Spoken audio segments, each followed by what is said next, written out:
Election commission ने गोशवारे जमा न करवाने वाले अरकान और 10 सियासी जमातों को आखिरी मौका दे दिया है। अहम खबर से अपने नाज़रीन को आगाह कर रहे हैं। इलेक्शन कमीशन ने गोशवारे जमा न करवाने वाले अरकान और 10 सियासी जमातों को आखिरी मौका दे दिया है। कानून के मुताबिक ऐसी सियासी जमातों से इंतखाबी निशान वापस ले लिया जाएगा जिनकी जानिब से गोशवारे और अरकान और सियासी जमातों के हवाले से तफसीलात फराहम न की गई हों।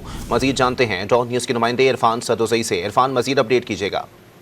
जी, आज मेंबर सिंह निसार दुरानी की सरबराही में 4 रुकनी कमीशन ने केस की समाअत की, जिसमें कमीशन हुकाम ने बताया कि साबिक़ा असम्बलियों के जो अरकान हैं वो 12 अगस्त को रिटायर हो गए थे, लेकिन मजमूई तौर पर 37 अरकान ने गोशवारे जमा नहीं करवाए थे और कानून के मुताबिक ऐसी सियासी जमातों से इंतखाबी निशान जो है वो वापस लिया जाए। और मेंबर जो कमीशन खैबर पख्तूनख्वा थे उन्होंने अपने रिमार्क्स में ये बात कही कि कानून के मुताबिक जो है आज़ाद अरकान 3 दिन में सियासी जमात में शमूलियत इख्तियार कर सकते हैं और अब तो आज़ाद अरकान को 15 दिन दे दीजिए। और इलेक्शन कमीशन ने गोशवारे जमा न करवाने वाले अरकान और सियासी जमातों को आखिरी मौका न देने का फैसला करते हुए फैसला महफूज कर लिया है और वाज़ेह किया है कि अवामी नेशनल पार्टी, पीपल्स मुस्लिम लीग पाकिस्तान, पाकिस्तान अवामी राज मूवमेंट पाकिस्तान, इसके अलावा हक दो तहरीक बलोचिस्तान और पाकिस्तान पीपल्स लीग ने भी ताहाल गोशवारे जमा नहीं करवाए।